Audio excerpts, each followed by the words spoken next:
बिहार में चुनाव चल रहा है और चुनावी माहौल में हमने देखा है काफी गायक हमारे चुनावी मैदान में हैं और इनकी काफी अभद्र टिप्पणियां एक दूसरे पे बती आ रही हैं। उसका बिहार के चुनाव पे क्या प्रभाव पड़ेगा? सबसे पहले सभी साथियों को मेरा प्रेम बड़ा प्रणाम है और मैं वंदन अभिनंदन करता हूं।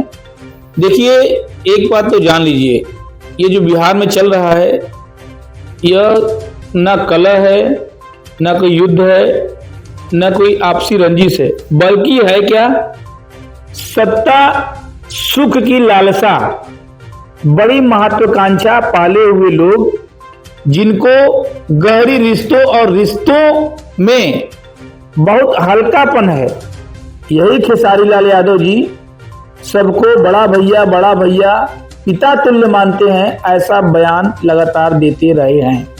लेकिन अचानक खेसारी लाल जी जब राष्ट्रीय जनता दल जेडीयू, राष्ट्रीय जनता दल तेजस्वी जी की पार्टी से जब ज्वाइन करके विधायक के चुनाव में उतरते हैं, उनकी भाषा इतना बदल जाएगी किसी ने सोचा भी नहीं था। रवि किशन जैसे लोग जिन्होंने भोजपुरी के वरदान दिया है, रवि किशन ने, एक समय ऐसा था कि भोजपुरी लगभग बंद हो चुका था। रवि किशन जी बंगाली फिल्म कर रहे थे, उस समय उन्होंने उसी फिल्म के डायरेक्टर से बिना फीस लिए काम करते हुए कहा कि इसको भोजपुरी में भी कर लीजिए ताकि भोजपुरी फिर से खड़ा हो सके और जिंदा हो सके। और उन्होंने आने वाले नई पीढ़ी को एक रास्ता और जगह देने का भरपूर प्रयास किया और मनोज तिवारी जी ने भोजपुरी के लिए बहुत बड़ा काम किया।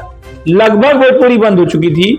इसके बाद मनोज तिवारी जी निरहुआ रिक्शा, एक पिक्चर बनाया था निरहुआ ने, ससुरा बड़ा पैसा वाला मनोज तिवारी जी का, और निरहुआ रिक्शा वाला, ये सब पिक्चरें जो है भोजपुरी में मतलब नए लोगों के लिए एक समझ लीजिए बहुत बड़ा काम किया। और एक्टर की पिक्चर न चलने के कारण भोजपुरी लगभग बंद हो चुका था। तो धीरे धीरे लोगों ने गायक को हीरो के रूप में लेना चालू किया इन्हीं कारण से। और उसके बाद जब खेसारी लाल आज जब हिट हो गए, जब इनकी फैन फॉलोइंग हो गई, इतना उतावलापन ठीक नहीं है।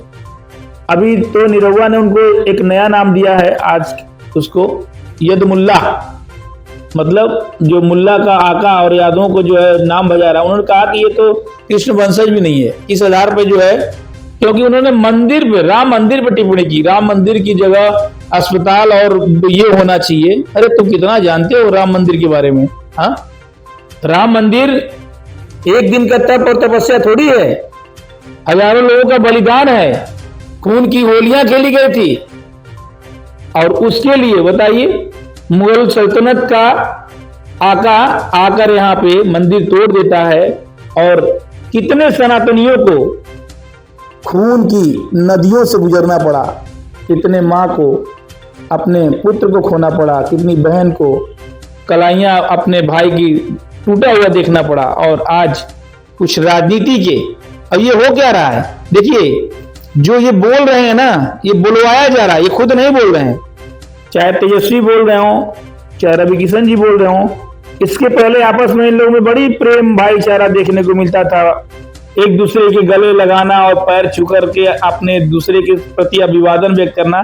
लेकिन अचानक ऐसी कौन सी स्थिति पैदा हो गई कि आप एक दूसरे को देखना पसंद नहीं कर रहे हैं, दिन भर एक दूसरे पर टिप्पणी ही कर रहे हैं। यह बहुत भयावह है। और सिर्फ सत्ता लोग, सत्ता की नशा, कि राजनीति ऐसी बुरी दलदल है, ऐसी गंदी दलदल है, जहां लोग जाते हैं तो फंस जाते हैं। ये काम इनका दूसरा है, अभी दूसरे काम में कूद करके अभिजन सेवा करेंगे। क्या जरूरत है भैया, आपकी इतनी अच्छी चली रही है पिक्चर, गाना चल ही रहा है, तो क्या जरूरत है ऐसे जगह जा करके और खुद अपने आप को गंदा करना। और खुद इनका एक फॉर्म फॉलोइंग कम हो रहा है, जो खेसारी के प्रति उनके अट्रैक्शन को लेकर के, उनके अभिनय को लेकर के पसंद करते थे, अब धीरे धीरे करके कुछ लोग उनसे दूर होते जा रहे हैं। क्योंकि जिस तरीके से वो चुनाव में उनका चेहरा दिख रहा है वो बदरंग है, उस रंग से कहीं भीतर है उनका चेहरा जो दिख रहा है। और देखिए, अंदेशा ये भी है कि चुनाव इतना आसान नहीं है खेसारी के लिए। जिस तरीके से वहां माहौल है, इतना आसान नहीं है चुनाव। देखिए, हीरो को देखने के लिए बहुत लोग जाते हैं, लेकिन हीरो को देखने के बाद वोट दे देंगे, यह भी, क्योंकि भारत की जनता है ये अब बड़ी समझदार हो चुकी है।